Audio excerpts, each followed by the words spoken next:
and being politically totally destroyed.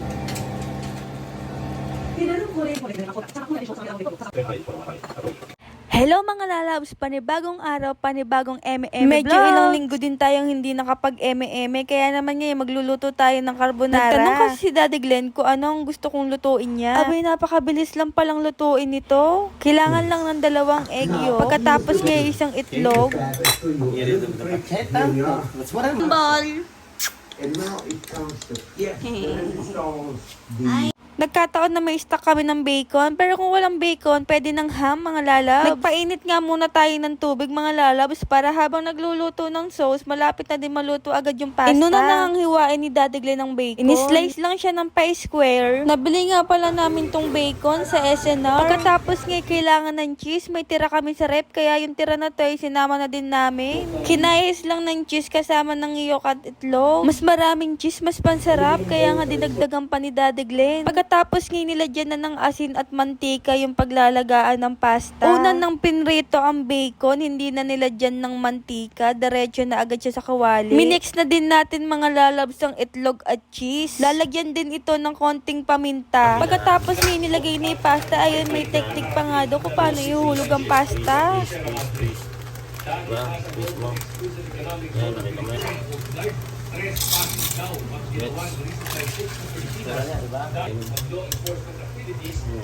Nilagay ko nga na 8 minutes lang lutuin yung pasta, pero depende pa rin yan sa apoy nyo, kaya tikman nyo na lang kung malambot na yung pasta, mga lalabs. Pagkatapos nga nilagyan din ng asin at paminta yung bacon na niluluto. At eto nga, luto na ang bacon, kaya nilagay na natin sa mangkok. Pagkatapos nga maluto ng bacon, chinek na agad natin mga lalabs kung luto na rin yung pasta. At pagkatikim nga ni Daddy Glenn, ayan, luto na. Kaya nagtira tayo ng konting bacon sa kawali. Sumunod nga nilagay na natin yung pasta sa kawali na may konting bacon, mga lalabs. Pagkatapos ay nilagyan din ng paminta. Ilalagay na din natin yung pinaghalo nating cheese at yung egg yolk at itlog. Pagkatapos ay halu-haluin lang natin, mga lalabs. Nasanay tayo sa carbonara dito sa Pilipinas, yung matamis. Etong carbonara nga pala nating niluluto ay Italian carbonara. Ayan, nag-add lang si Daddy Glenn na gatas na fresh. Kung wala kayong stock dyan na gatas na fresh, pwede naman evap yung gamitin nyo, mga lalabs. Nag-add lang ulit ng paminta. Pagkatapos nilagyan ng paminta ay hinalo-halo lang, mga lalabs. Ayun nga, ganun lang pala kadaling gumawa ng Italian carbonara style. Pag lumapot na siya, mga lalabs, luto na siya. Ayun nga, oh, sobrang sarap. Diyos ko, hindi ko pa natitikman, naaamoy ko pa lang talagang ang sarap-sarap na. Pagkatapos nga nilagyan lang siya ng Italian seasoning. Optional lang naman to, mga lalabs. Nagkataon na may stock lang din kami. Abay, syempre, kahit gustong gusto ko ng tikman, kailangan videohan ko muna, no? Dahil pag nauna ang pagtikim ko kaysa pag video, baka hindi ko na mabidyo, madire-diretso na ikain ko.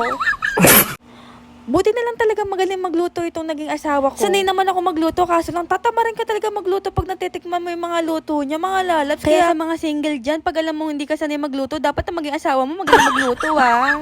May natira nga kami, tapos kinain ko kinabukasan, tapos nilagyan ko lang siya ng paypay. Abay, mas lalo kong nagustuhan. Ayun lang, mga lalabs, salamat sa panonood.